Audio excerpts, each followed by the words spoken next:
Hello, જાગુસ kitchen જર્નીમાં આપ સૌનું સ્વાગત છે.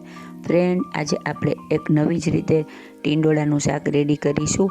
આ શાક એટલું સુપર યમી અને સુપર ટેસ્ટી છે ને કે હું તમને શું કહું. તો ચાલો શરૂ કરીએ. સૌથી પહેલાં મેં 200 ગ્રામ મીડિયમ સાઇઝના ટીંડોળા લીધા છે અને તેને ધોઈ બંને બાજુથી કટ કરી અને વચ્ચે આવી રીતે કાપા પાડી લીધા છે. આપણે શાક ભરીએ ત્યારે કેવી રીતે કટ કરીએ તેમ 4 કાપા પાડી અને કટ કરી લેવાના છે. સાવ ટીંડોળાની એજ સુધી કટ નથી કરવાના, જેથી આપણા ટીંડોળા તૂટી ન જાય. હવે એક પેન લેશું અને તેમાં 4 ચમચી જેટલું તેલ એડ કરીશું. તેલ થોડું વધુ નાખવાનું છે કેમ કે આપણે ટીંડોળા આમાં તળવાના છે.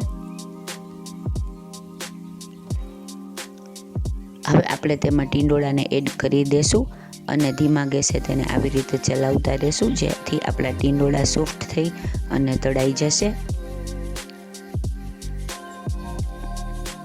હવે ટીંડોળા ધીમા ગેસે તળાઈ તેને આપણે ઢાંકી અને તળવા દેશું. તે સરસ રીતે ચડી જાય ત્યાં સુધીમાં આપણે એક ટમેટા પ્યુરી રેડી કરી લેશું. આના માટે મેં એક મોટી સાઇઝનું ટમેટું લીધું છે અને ત્યારબાદ તેમાં 4-5 કળી લસણ, 1 લીલું મરચું અને 1 ટુકડો આદું લેશું અને બધાયની પેસ્ટ બનાવી લેશું.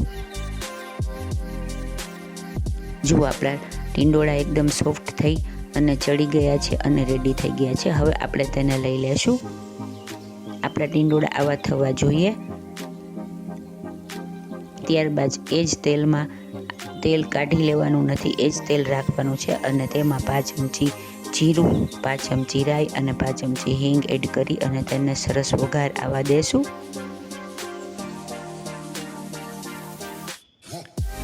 વઘાર સરસ આવી જાય ત્યાં સુધી તેને સરસ રીતે રાઈ જીરુંને સરસ તતડવા દેવાના છે. હવે આપણે તેમાં એક ડુંગળીને આવી રીતે સ્લાઇસમાં કટ કરી અને નાખીશું.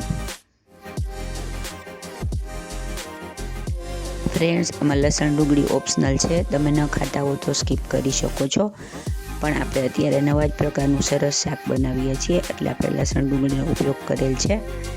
ડુંગળી સેજ બ્રાઉન કલરની ટ્રાન્સપેરન્ટ એવી થાય એટલે આપણે તેમાં રેડી કરેલી ટમેટાની પ્યુરીને એડ કરીશું. સેજ પાણી નાખી અને બધી ટમેટાની પ્યુરી આપણે પેનમાં એડ કરી દેશું અને મીડિયમ ગેસ રાખી અને તેને ચલાવતા રહેશું. આપણી ડુંગળી સરસ ચડી ગઈ છે. હવે ટમેટાને પણ થોડા ચડી જાય ત્યારબાદ આપણે તેમાં મસાલા કરીશું. આના માટે 1 ચમચી લાલ મરચું પાવડર, 1 ચમચી ધાણા જીરું પાવડર, અડધી ચમચી હળદર અને 1 ચમચી ગરમ મસાલો લેવાનો છે.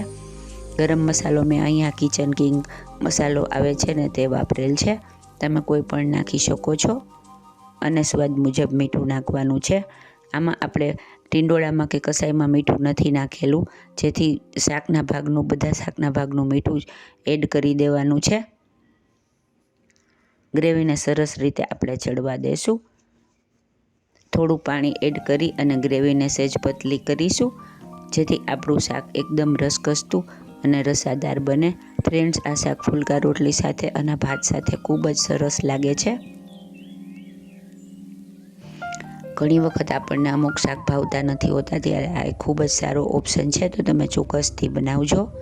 ફ્રેન્ડ્સ, જો તમે મારી ચેનલ પર નવા હો તો મારી ચેનલને સબસ્ક્રાઈબ જરૂરથી કરજો અને બાજુમાં રહેલ ઘંટડી દબાવી દેજો, જેથી મારી નવી રેસીપીનું નોટિફિકેશન સૌથી પહેલાં તમને મળે.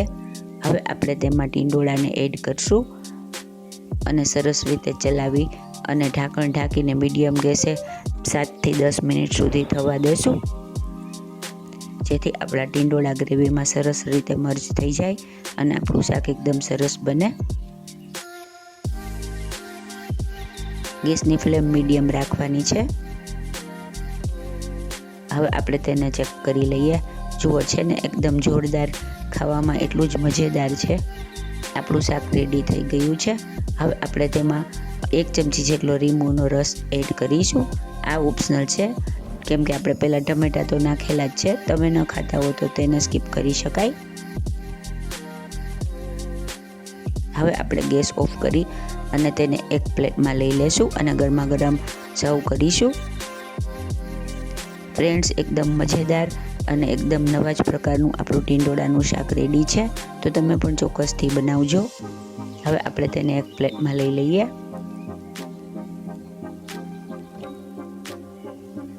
ત્યારબાદ આપણે તેને કોથમીરથી સજાવીશું. એકદમ નવા જ પ્રકારનું અને એકદમ સરસ, સુપર ટેસ્ટી અને સુપર યમી અને ઇઝી એવું આપણું ટીંડોળાનું શાક રેડી છે. એકદમ યમી અને એકદમ ટેસ્ટી અને જોરદાર. ફ્રેન્ડ્સ, જો તમને મારી રેસીપી પસંદ આવી હોય તો મારી ચેનલને લાઇક, શેર અને સબસ્ક્રાઈબ જરૂરથી કરજો અને કોમેન્ટ બોક્સમાં કોમેન્ટ્સ પણ લખજો. ધન્યવાદ.